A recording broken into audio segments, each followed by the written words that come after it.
famine. Une famine au sens littéral.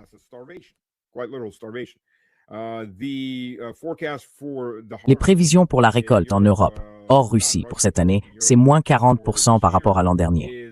C'est la moitié. C'est parce que vous savez, les engrais ont triplé et les agriculteurs européens n'ont pas les moyens d'en acheter. En plus, l'Union européenne, les dégénérés sataniques liés à Epstein qui dirigent l'Union européenne et la plupart des pays européens, est en guerre contre ces agriculteurs. Mais littéralement. Regardez les Pays-Bas. Ils ont essayé de retirer tout simplement leurs exploitations aux gens. Et quand ça a suscité beaucoup de protestations, ils ont décidé, bon, pour sauver l'environnement, vous devez donner des pilules à vos vaches pour qu'elles ne pètent pas. Au passage, ces pilules ont aussi tué les vaches. Et si vous ne le faites pas, vous allez en prison. Et de toute façon, on vous prend votre ferme. Donc on vous met en faillite, d'une manière ou d'une autre. Le problème maintenant, c'est que lorsque vos récoltes baissent de 40%, les prix alimentaires vont exploser. Et quand vous n'avez même pas le diesel pour distribuer ces produits alimentaires, vous commencez à avoir de sérieux problèmes. Et je dirais, vous savez, comme me l'a dit un ami italien, professeur en Italie, le problème des classes populaires italiennes, avant que tout ça commence. Donc il y a un an, c'était qu'il y avait beaucoup plus de jours dans le mois que d'argent sur le compte en banque.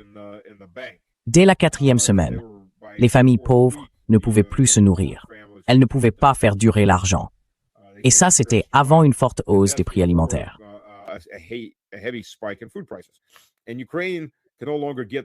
l'Ukraine ne peut plus exporter ses céréales, son acier, son minerai de fer, ses graines de tournesol et son huile de tournesol, qui est essentielle aux Européens pour faire frire les aliments. Ils ne peuvent pas les faire sortir des ports. Les ports sont fermés. Les ports sont détruits. Tous les navires sont frappés, qu'ils entrent ou qu'ils sortent. Et le rail n'est désormais plus une option. Alors qu'est-ce qu'il reste? Les camions. Mais au mieux, on a calculé qu'ils pourraient transporter peut-être 5 à 6% des récoltes ukrainiennes par camion.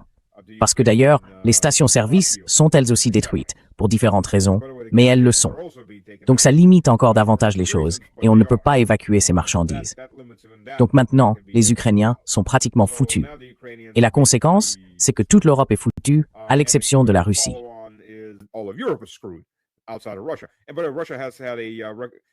Mais la Russie récolte 2 moissons, et cela va choquer la plupart des Occidentaux, en particulier les Américains. La Russie produit presque 2 fois plus de blé que l'Amérique et utilise environ 1/5 des engrais utilisés par le reste du monde, grâce à ces terres noires. Eh bien, la première récolte a été record, et la seconde s'annonce elle aussi record. Ce sera une récolte record. Il y a donc beaucoup de céréales, bien sûr, à cause de l'Amérique. Appelons les choses par leur nom, qui ciblent des navires dans la mer d'Azov et l'aide de la mer Noire, des navires céréaliers d'ailleurs, et ils sont assez nombreux. C'est beaucoup de céréales qui n'arriveront pas en Afrique, ni dans d'autres endroits de ce genre.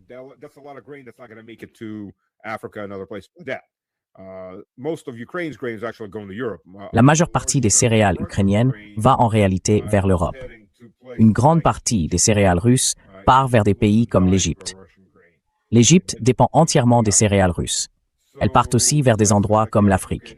Donc dans des régions comme l'Afrique et en Égypte, il va y avoir des famines parce que les Américains ont détruit l'économie mondiale. Enfin, ils ont fait beaucoup de dégâts. Peut-être qu'ils ne l'ont pas détruite, mais ils ont fait beaucoup de dégâts. Ils ont détruit une grande partie des engrais. Et maintenant, même les céréales russes ne peuvent plus sortir parce que les Américains cherchent à tuer massivement une grande partie de la population mondiale par la famine.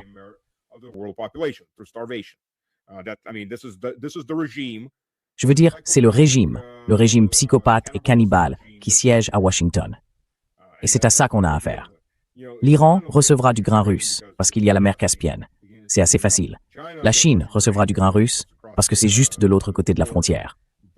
Mais des endroits en Afrique, des pays comme l'Égypte, vont connaître la famine.